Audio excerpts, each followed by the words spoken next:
wa qaumun mana'u dzalika illa li'abirin fihi la muqima. Pendapat yang kedua kata lalu boleh, tetapi menetap dalam masjid tak boleh. Wa minhum asy-Syafi'i, sebahagian daripada pendapat itu adalah Imam Syafi'i sendiri. Lalu tak apa, duduk tak boleh.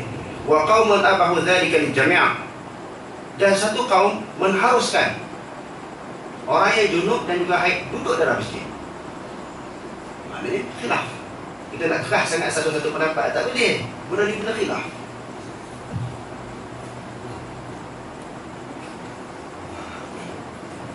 Dalil dia macam tadi juga banyak. Jadi kalau saya nak baca semua tak sempat, saya rasa saya cuba baca beberapa kitab sahaja. Yang ketiga, Fiqhut Taharah yang dikarang oleh Dr. Yusuf Qardawi. Yang pendapat ulama-ulama yang lama-lama terlalu banyak. Saya ambil pendapat ulama baru sama. Dia kata, hal tadkhulul haidul al-masjidah, adakah boleh masuk orang haid di dalam masjid? Ikhtalafa al-fuqaha'u fi jawaz dukhulil haidi al-masjidah li ghairi salatin. Dia kata telah berbeza pendapat ulama masuk dalam masjid bagi orang yang haid selain daripada sembahyang. Kalau masuk untuk sembahyang memang tak boleh. Kalau masuk sahaja, khilaf. Kalau untuk sembahyang, orang haid, orang yang hadas besar, semua sepakat para ulama kata tak boleh. Fa aktsaru yamna'unaha min dukhulil masjid, kebanyakannya tidak membenarkan orang yang haid berada di dalam masjid. Kama yamna'ul junuba illa abiri sabilin, sebagaimana mereka menekah orang yang berjunub melainkan dengan lalu sahaja. Maknanya kalau orang junub lalu sahaja boleh, orang yang haid pun sama. Wa kathiran mimma sa'alatni akhawatun muslimatun yuridna syuhuda ba'd al-muhadarat wa durus fil masajid. Besok Qardawi kata banyak orang perempuan tanya aku, dia nak terlibat dalam majlis-majlis ilmu dalam masjid. Orang tanya Yusuf Qardawi, ramai sangat orang tanya aku ni nak mengaji dalam masjid, orang perempuan. Boleh tak orang perempuan haid duduk dalam masjid?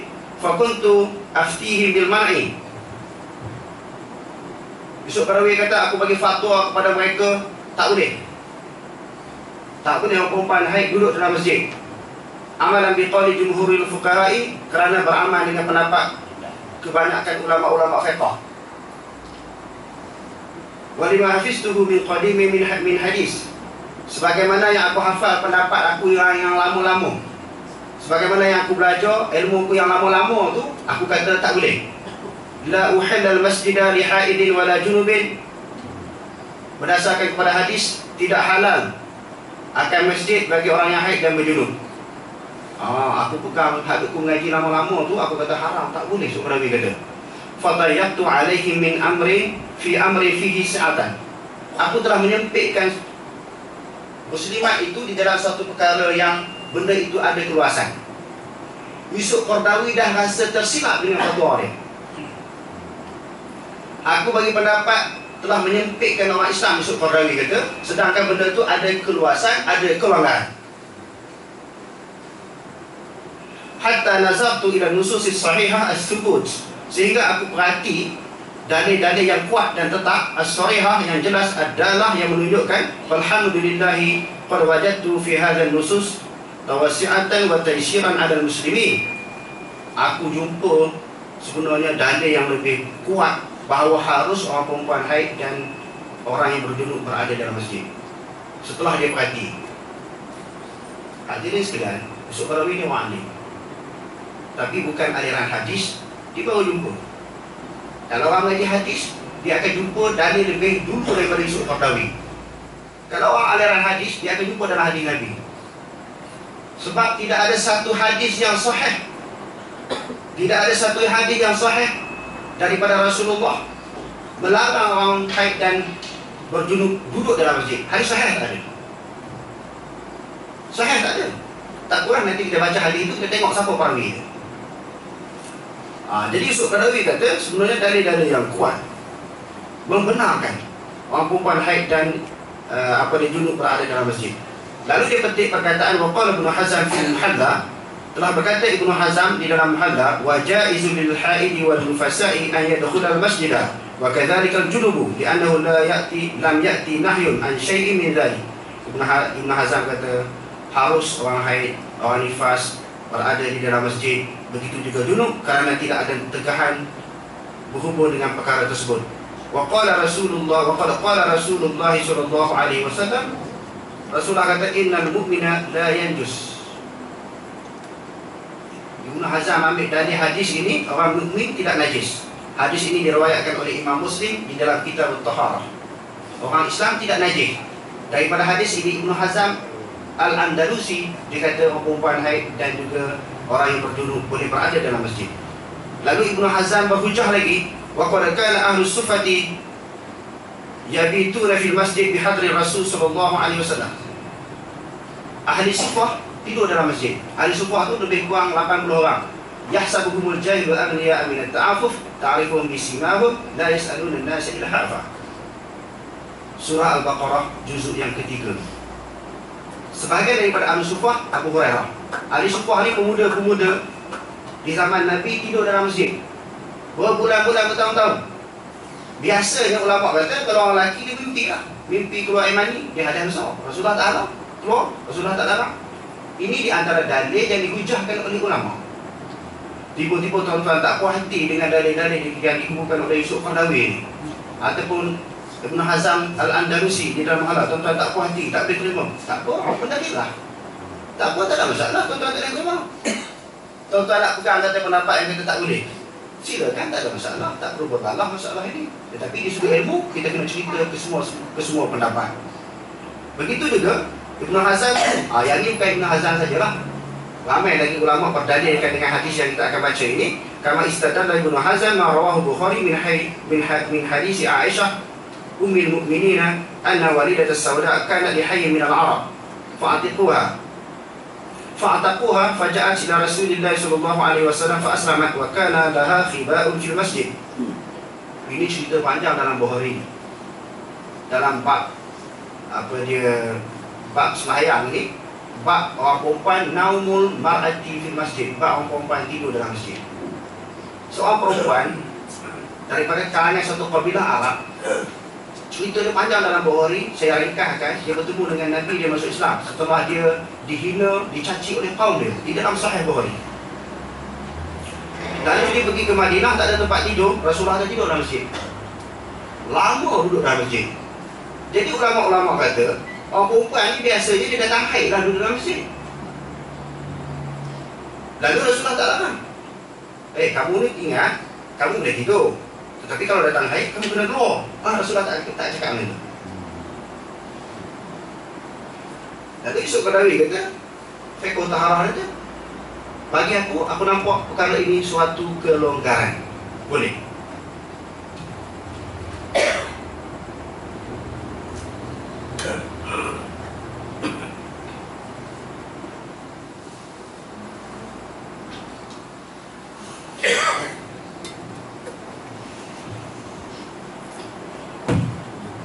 Di dalam tafsir Al-Kabir kita tengok itu pendapat ulama-ulama fiqh.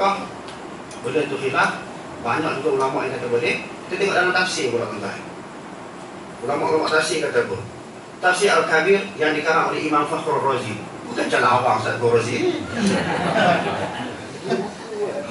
Ada nama kitab. Bukan saya Razi ni. Saya ni Ustaz kampung, orang kata jaguar kampung. Bukan saya, dia orang lain, cuma nama sama. Jangan tuan-tuan pergi kedai, oi, dahsyat betul. Jadi kitab tafsir boleh gelih. Itu bukan saya. Ini orang lain. Saya baca dia kitab dia. Okey. Dia kata berdasarkan kepada ayat Quran, ayat 43 tuan-tuan, surah An-Nisa. Ya ayyuhalladzina amanu la taqrabus salata wa antum sukara hatta ta'lamu ma taqulun wa la junuban illa 'abiri sabilin hatta taghtasilu wa in kuntum marda aw 'ala safarin aw jaa'a ahadun minkum min al-gha'iti aw lamastumun nisaa falam tajidu ma'an fatayammamu sa'idan tayyiban famsahu biwujuhikum wa aydikum innallaha kana ghafurur rahima. Yang bermaksud, wahai orang-orang yang beriman, la taqrabus salata, jangan kamu menghampiri sembahyang. Ayat ni saya kena urai lambat sikit sebab dia melibatkan namun seorang, melibatkan bahasa Arab. La taqrabus solata, jangan kamu menghampiri sembahyang. La taqrabuz zina, jangan kamu menghampiri zina. Wa la taqrabu malal yatim, jangan kamu menghampiri harta anak yatim. Di sini dia kata la taqrabus solata, jangan kamu menghampiri sembahyang. Wa antum sukara, dalam keadaan kamu mabuk. Sembahyang tak sah kalau mabuk. Hatta ta'lamu ma taqulun, sehingga kamu menyedari sesuatu yang kamu cakap. Maknanya kalau mabuk tak boleh sembahyang lagi. Setelah daripada mabuk baru boleh sembahyang. Mabuk tak sah sembahyang. Wala junuban ataf. Wa ataf. Tidak juga orang yang berjunub menghampiri sembahyang. Okey, huraian yang pertama, tidaklah orang yang berjunub menunaikan sembahyang illa abiri sabilin, kecuali orang yang berada di dalam keadaan musafir, hatta taghtasilu, kalau dia nak sembahyang juga hendaklah dia mandi. Ayat ni orang ambil dalil tuan-tuan, tak boleh duduk dalam masjid orang perempuan haid dan berjunub. Dia ada takdirnya, la taqrabus salata, la taqrabu mawadhi'as salah. Pendapat yang pertama kata jangan hampiri sembahyang orang yang mabuk dan juga orang yang berjunub. Pendapat yang kedua kata bukan menghampiri sembahyang, jangan menghampiri tempat sembahyang. Maknanya orang mabuk tidak boleh menghampiri tempat sembahyang, iaitu masjid. Kalau dia pergi ke masjid orang mabuk, hukum dah haram. Pendapat kedua kata. Begitu juga orang yang berjunub, dia tak boleh pergi duduk dalam masjid, haram. Sebab la taqrabus salah, ada perkataan yang mahzuf. Ulama yang kedua faham, la taqrabu mawadhi'as salati, jangan menghampiri tempat sembahyang. Maknanya orang mabuk tidak boleh menghampiri masjid, orang junub pun tidak boleh menghampiri masjid. Daripada ayat ini dua pendapat. Pendapat pertama kata jangan sembahyang orang yang junub dan juga orang yang mabuk. Sembahyang tak boleh, duduk dalam masjid boleh. Kalau pegang pada ayat ini, nak berdebat, berhujah kata orang perempuan haid dan juga junub tak boleh duduk dalam masjid, tak kuat. Taklah kuat. Cina kata taklah kuat. Ayat ini dijadikan dalil tak kuat.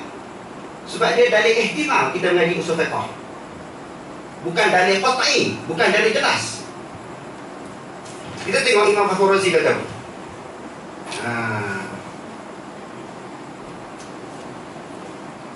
Okey, dia kata wa'alam anna itlaq lafz salati ala masjid muhtamalun. Maknanya pendapat yang diihtimalkan.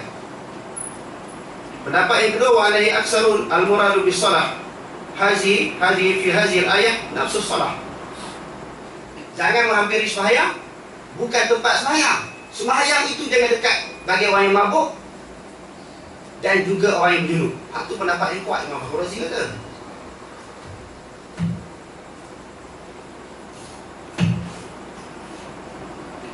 Kita tengok tafsir Qurtubi.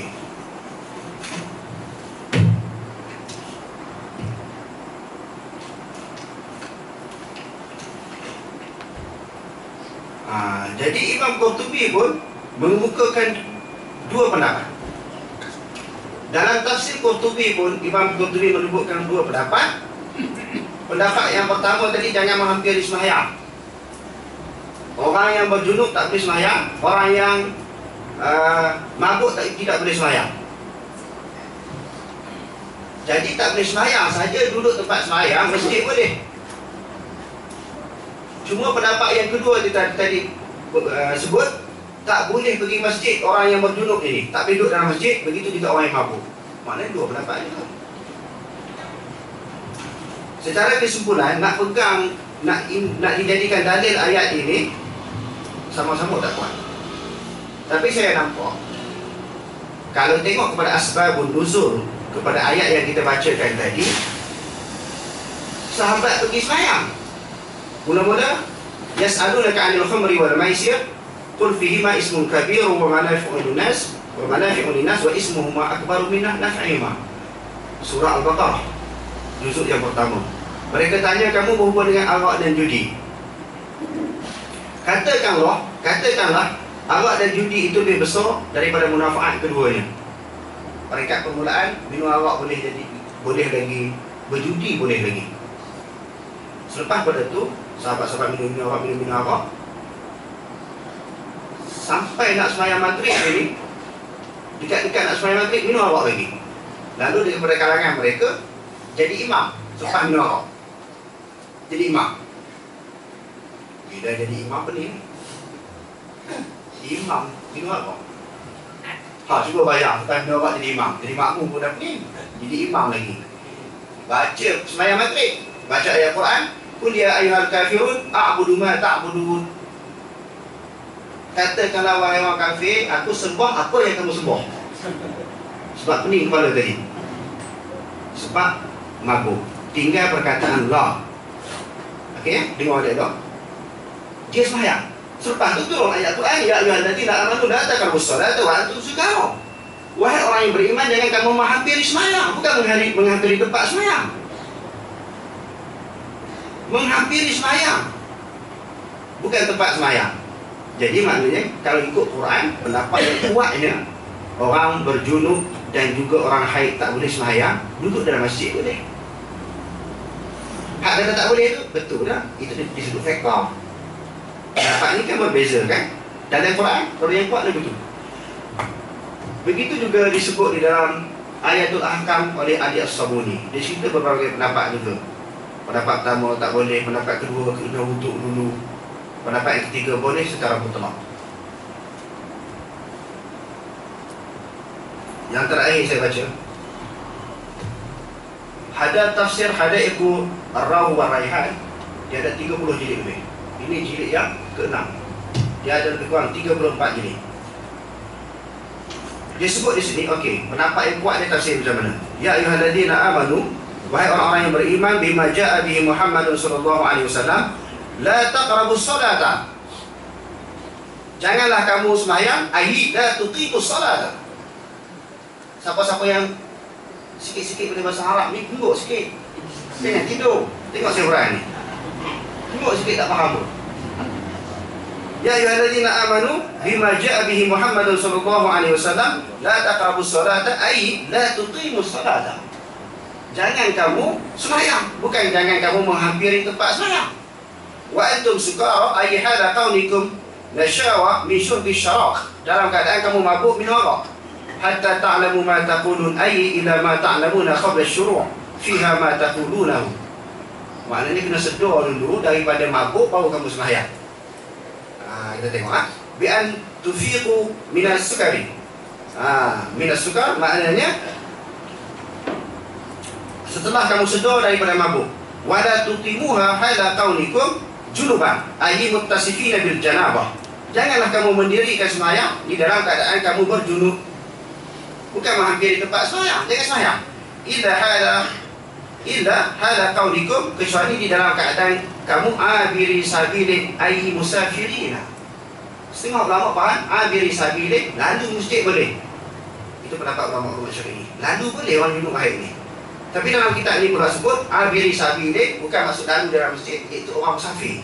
Orang musafir ni dia tak ada sembahyang, dia tidak ada air, dia boleh berjunub baru boleh sembahyang. Jadi tuan-tuan, kalau saya nak baca beratus-ratus kitab bab benda ni, sebab tu saya nak sebutkan benda ni khilaf. Kalau tuan-tuan dengar sepelik, tuan-tuan tanya, kita bincang balik tu, kita jangan ngok-ngek kat belakang. Sebab kadang-kadang orang ngok-ngek pun dia kan ngaji mana pun, bukan ada dalil pun. Lepas ni tutup buku. Jangan dah ngok-ngek. Tak puas hati lagi, kita bincang insya-Allah. Okey, saya terus kepada tajuk yang seterusnya.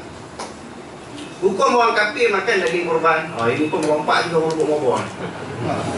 Orang lain tak melompat, dia seorang melompat.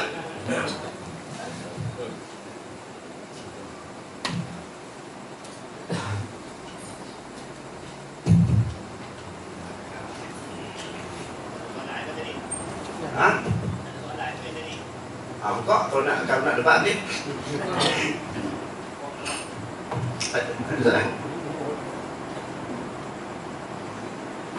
Sementara fikir tu saya baca juga. Sila.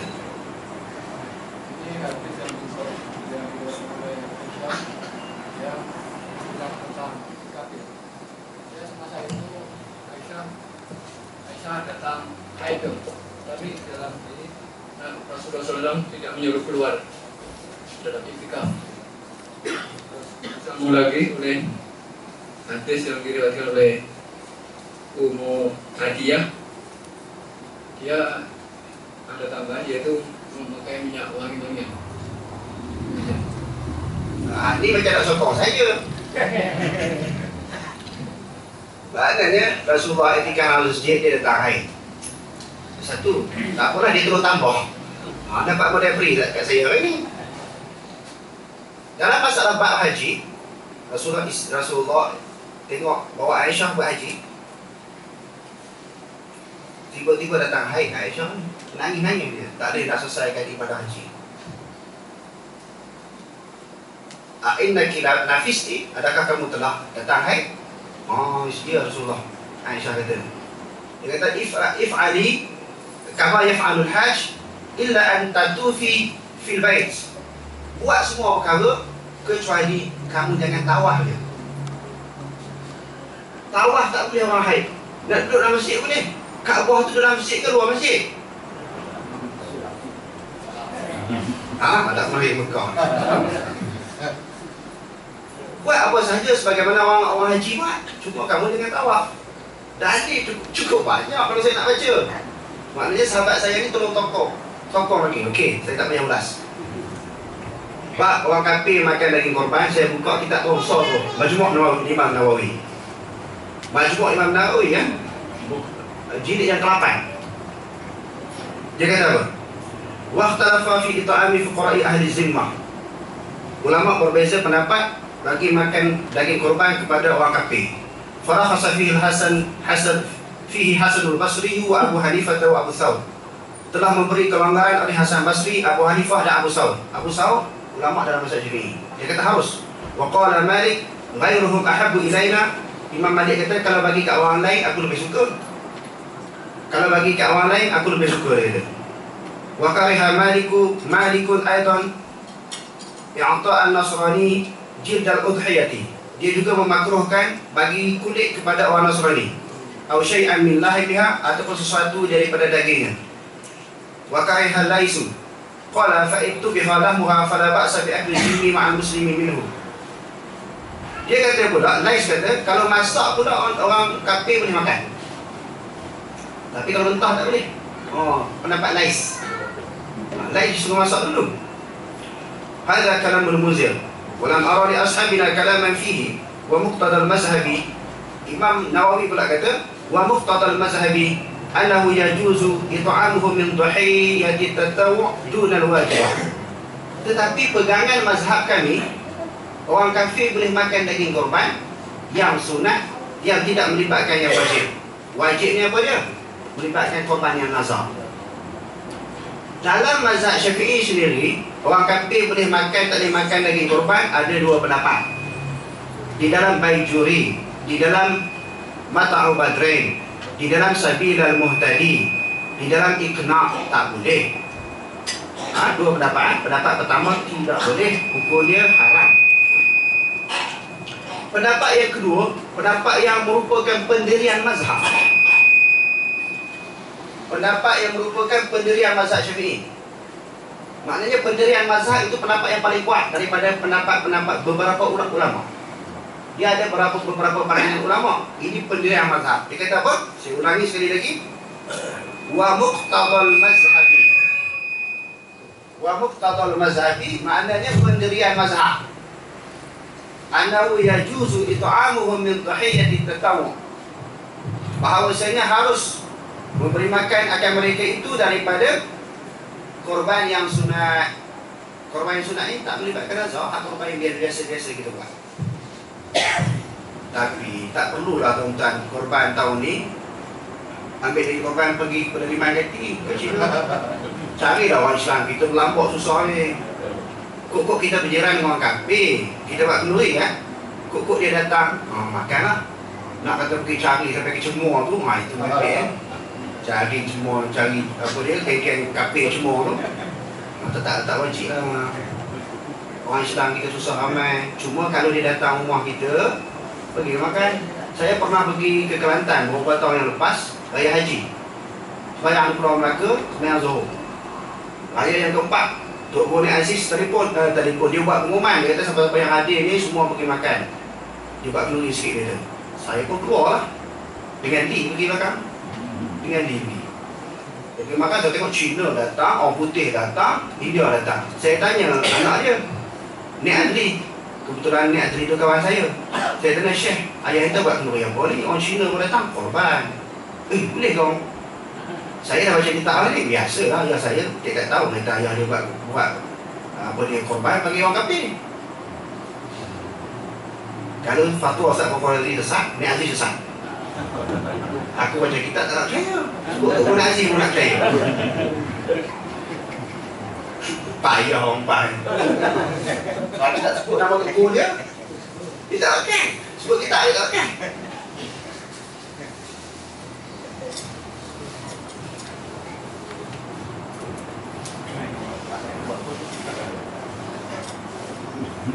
Saya pilih-pilih lah. Nak bincang semua tak ada air dua kolah, tak dua kolah. Markas kita ni tak ada kolah, tak sah ambil semayang. Okey. Dalam I'anah At-Talibin, jilid yang pertama, muka surat 33, pengarang kitab kita kata wahtara kasiruna min a'immatina mazhab Malikin annal ma'a la yajuzu mutlaqan illa bitaghayyuri wal jari karrakidi wa fil qadim tajri wa fil qadim la yajuzu qadiluhu bila taghayyurin wa huwa mazhab Malikin. Maknanya air ni pendapat yang kedua di dalam mazhab Syafi'i, bahawa tak dua kolah pun tak apa. Kita kata satu jug, satu baldi masuk najis, masuk tek cicak, selama mana tidak berubah, air itu suci, boleh kita minum dan boleh kita berwuduk. Boleh kita minum, boleh kita berwuduk. Ini pendapat yang kedua di dalam mazhab kita Syafi'i.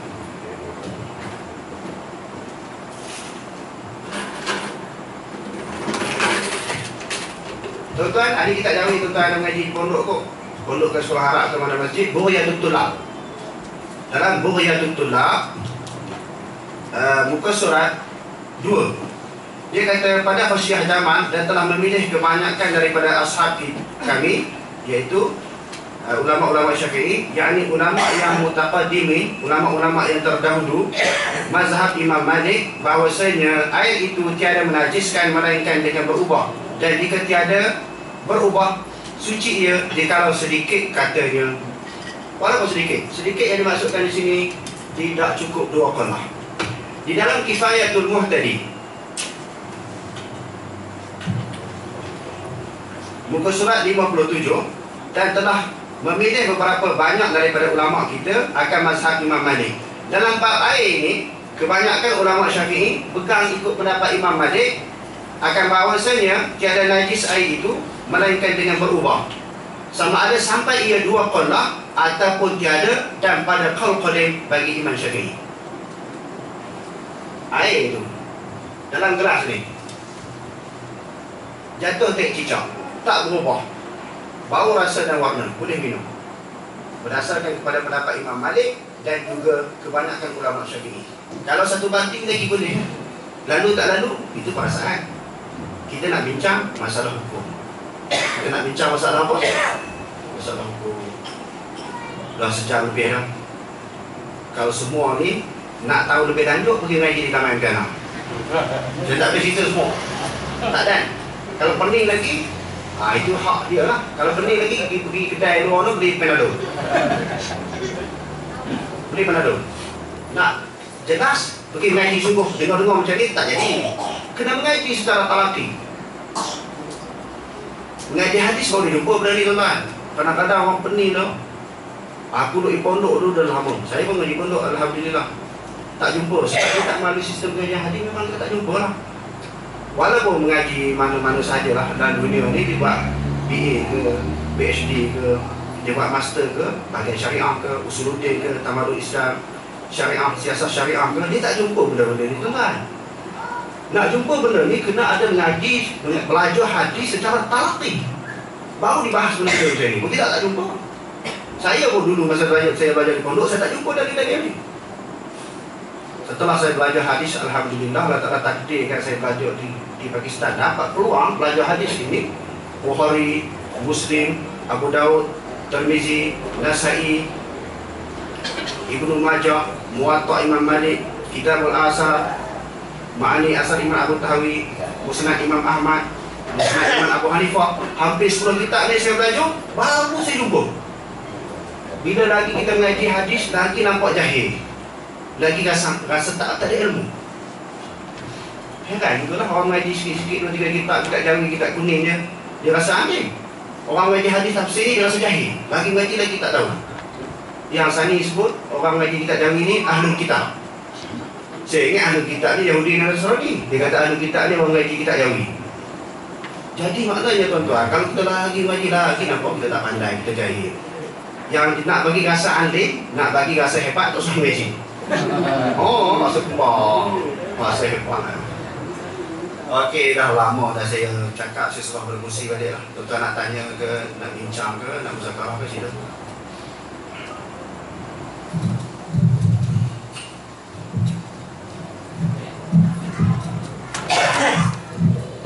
Alhamdulillah. Jazakallahu khairan kepada Ustaz Fatul Razia Rahman. Sejam setengah hampir kita berdiskusi, bermuzakarah ilmiah. Jadi sebenarnya kita tadi di awal permulaan majlis kita kata 2 hala, supaya tak adalah ustaz saja yang Ustaz bercadang untuk dengar pendapat-pendapat dan juga hujah-hujah ataupun pandangan-pandangan lain daripada sahabat-sahabat. Jadi jika ada lagi yang mungkin yang tak sentuh oleh Ustaz, boleh kita tanya sekarang sebelum kita tangguhkan. Tak apa, kita sebenarnya tak ada apa masalah. Bukannya nak mencari kesalahan dan sebagainya. Kita cuma bermuzakarah, berbincang. Kerana selama Ustaz bercerita dan sebagainya, kita dengar macam-macam yang tak enak lah. Dan Ustaz sampai mungkin bintik mata lah, mengenangkan jika 13 tahun Ustaz kata mengajar masa tahun pertama sepatutnya dah tanya dah. Bukan tahun ke-13 tanya. Nak cerita yang ragu, yang keliru dan sebagainya. Mungkin itu adalah hikmah-hikmah kita mengaji lah. Saya pun tak masih belajar. Kita semua belajar, semua mencari ilmu. Jadi alhamdulillah kita semuanya untung. Ustaz yang kita kata menguasai ilmu hadis, kita belajar dengan orang yang menguasai. Kita rujuk jika ada apa-apa permasalahan. Jadi saya buka lagi, mungkin ada yang nak tanya. Kalau tak ada, tak apa, kita kena bercakap. Kita kena bercakap. Kita minta sahabat kita daripada Cemur, boleh tak? Komen sikit. Lama mengaji dengan Ustaz daripada Cemur, saudara di kita. Cakap di situ ke apa? 1 minit atau 2 minit. Apa ulasan tentang pengajian hadis selama mengikuti pengajian?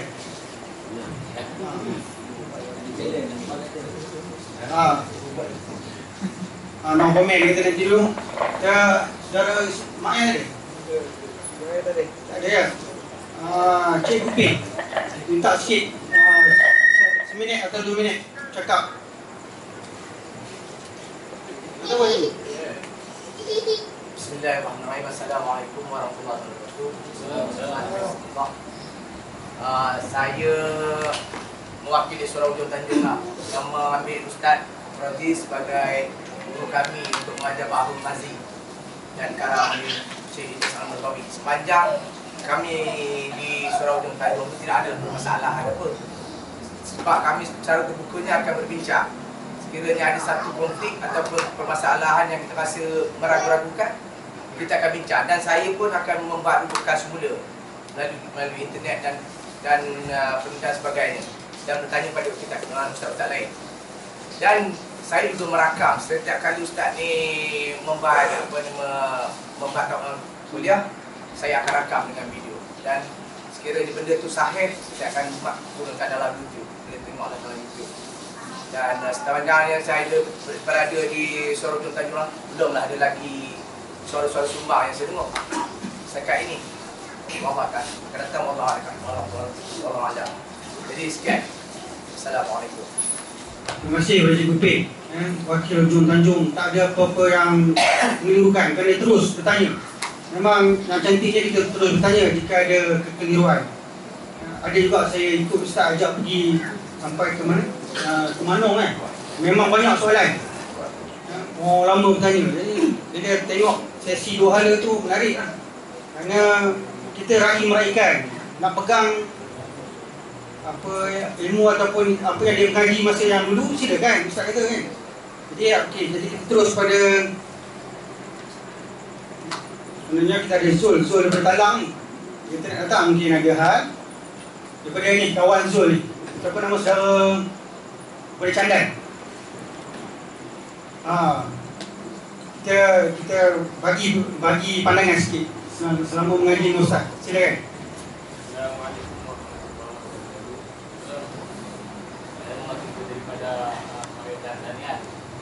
Saya lah ya, dalam ilmu agama ni kami yang pada hadis Nabi kata tinggal perkara akan memegang tu akan selama-lamanya, itu Al-Quran dan hadis.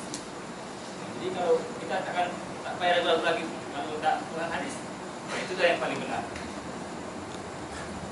Kita kata tadi pendapat ulama masih boleh kita pertikaikan lagi. Sama kita cakap betul. Terima kasih. Cantik sangat kan? Berasan daripada saya kita daripada Karyah Budiah ni, Masjid Budiah ni memang ada. Dan dia mengaji, sahabat kita mengaji di Taman Piana. Memang cukup istiqamah kan? Selagi kita berpegang pada Al-Quran dan Hadis, kita insyaAllah tak sesat. Dan yang itu yang terbaik. Memang cantik tengok Razak. Daripada Cikmat pada benda, minta mungkin ada sikit nak cakap seminit, 2 minit.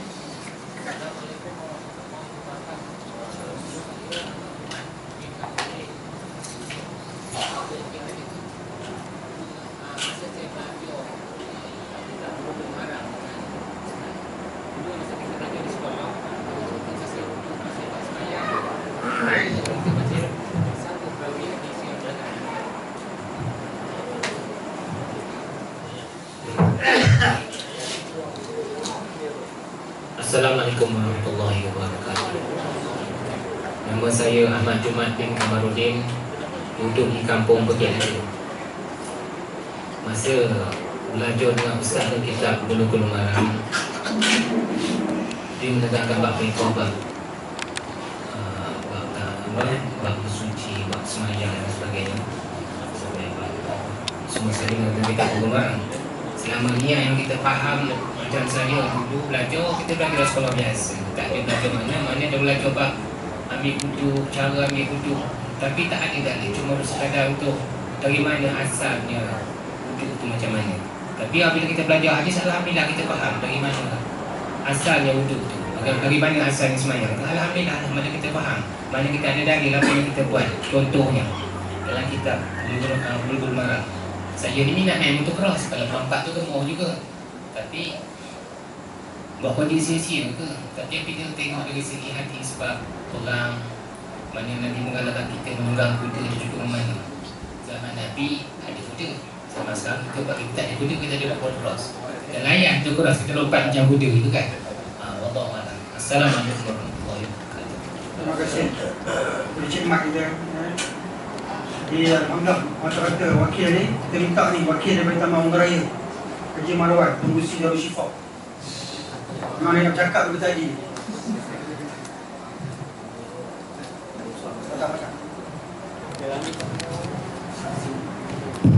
Assalamualaikum warahmatullahi wabarakatuh. Saya telah mengikuti usaha pergulatan ini selama 2 tahun.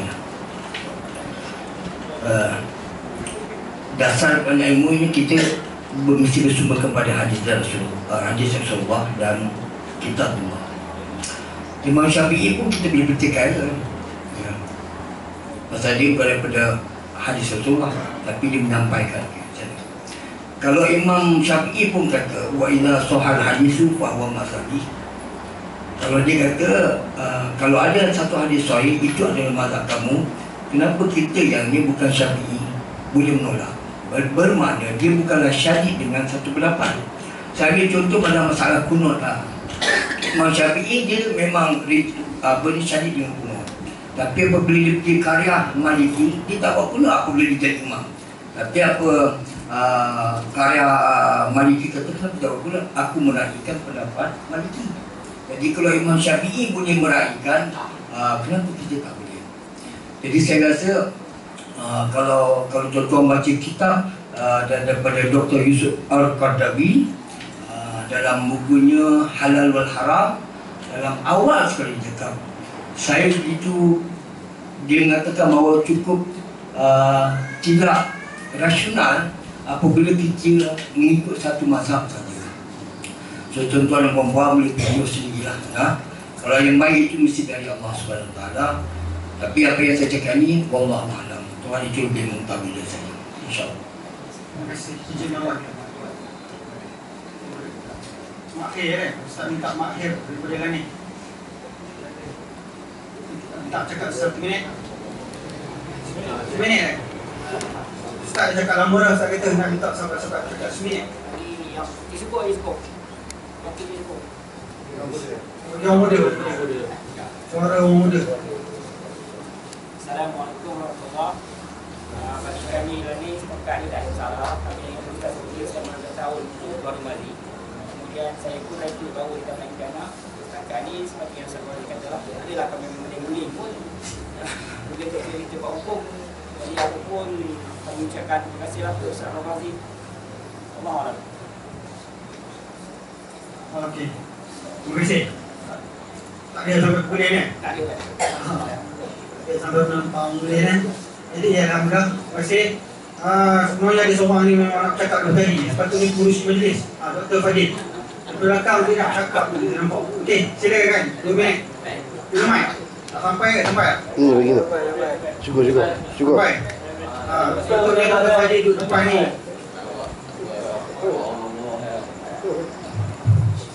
Assalamualaikum warahmatullahi wabarakatuh.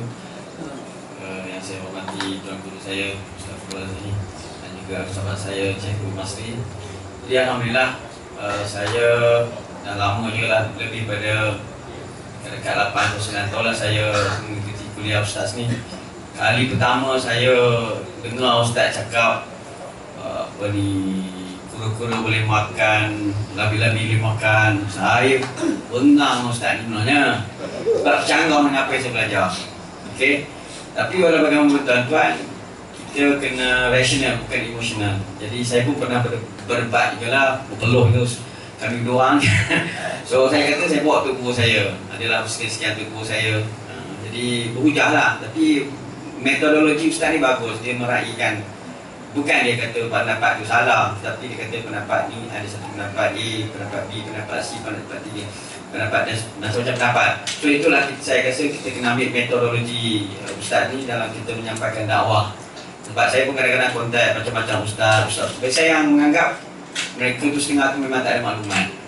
Bila kita tak ada maklumat, so inilah peluang kita lah, kita dah dapat ilmu ni. Saya rasa sesuai lah, semua sekarang kita kena bergerak lah.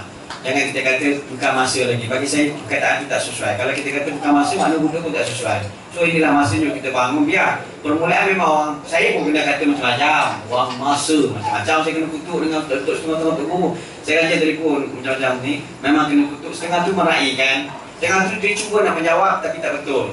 Dia nak cuba juga, dia dah mula saya jenis tu perangkap kan. Perangkap tu tanya dulu, macam babi lah sebagai hari ini saya telefon. Dia kata, ijma' ulama, sepakat ulama. Tak apa. Dan sebulan kemudian, saya dah tahu benda tu. Saya buka, minta maaf Ustaz, saya dah baca dalam kitab ulama. Saya kata belilah. Boleh di kamar. Setengah tu nak dimarah pula. Tapi tak apa, itu dakwah. Tak apa, kita kena bangun. Biar awak kata apa pun, tapi saya rasa mesej ni kita sampai. Dan bagi saya sebenarnya metodologi Ustaz ni sesuai dengan pemikiran macam orang yang intelektual, sains dan sebagainya. Tak kira siapa yang sangat sesuai. Sebab kita memang diajar, dalam sains sendiri diajar supaya mesti setiap satu benda tu mesti ada bukti ataupun evidence base lah. Dalam kami, dunia kami perubatan mesti ada evidence base. So sangat sesuai. So saya ucapkan tanya kepada semua tuan-tuan dan puan-puan, teruskan perjuangan ini dengan sangat mulia. dan kita jadikan ini sebagai modal untuk kita nyampaikan dakwah, insya-Allah. Dan satu lagi saya pesan, kita jangan emosional, kita kena rasional lah. Kita kena main psikologi. Udu ila sabili rabbika bil hikmah. Jadi masih harus tahu lah cara hikmah saja. Wallahu a'lam. Terima kasih Dr. Badi. Haji Yusof nak tambah. Assalamualaikum warahmatullahi wabarakatuh. Perkara penting dalam hidup kita ini ilmu. Jadi kalau kita membiarkan diri kita dalam keadaan tidak berilmu, ini terjadi. Jadi saya hanya menyarankan supaya kita yang berada di sini pakar-pakarlah kita menghabiskan masa ini untuk menadah kitab.